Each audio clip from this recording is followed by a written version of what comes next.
ডকাইতি কাণ্ড ডকাইতৰ আক্ৰমণত গুৰুতৰভাৱে আহত হৈছিল পত্নীৰ অৱশেষত মৃত্যু बरायनाय थालायबाय नगाव मोनसे ओरैबायदि घटना जादों सिखाव खावनानै डक्टरनि बिसिखौनो माने रड एबा सेखाजों बुनानै इन्जुर खालामना गालांदों बे नोंथांमोना सानना नायोब्ला सिखावफोराबो माबायदि जानो हमबाय एबा माबायदि मानसिसो बुथारग्रा जाबाय दानि जुगफोरा माबायदि जानो हमलांदो एसे बेनिखायनो आं बुङो नोंथांमोनाबो एसे सांग्राङाव था एबा एसे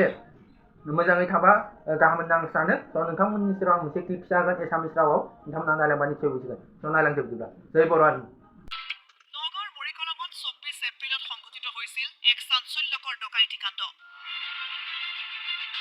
পুৱতি নিশা চিকিৎসক ডাক্তৰ ৰঞ্জিত শইকীয়াৰ ঘৰত প্ৰৱেশ 7-8 জনীয়া ডকাইতৰ দলৰ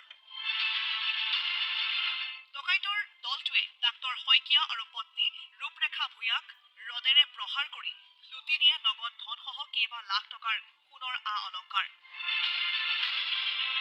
ডকাইতৰ প্ৰহাৰত মুমূৰ্ষ হৈ পৰা চিকিৎসক ডাক্তৰ ৰঞ্জিত শইকীয়াৰ পত্নী ৰূপৰেখা ভূঞাক উন্নত চিকিৎসাৰ বাবে ভৰ্তি কৰোৱা হৈছিল গুৱাহাটীৰ এখন চিকিৎসালয়ত কিন্তু বিগত এটা পক্ষেকে জীৱন মৃত্যুৰে যুঁজি অৱশেষত দেওবাৰে পুৱতি নিশা মৃত্যু হয় ৰূপৰেখা ভূঞাৰ আগৰখিনি মই ক'ব নোৱাৰো এতিয়া ক'ব পৰা কোনো হেৰি নাই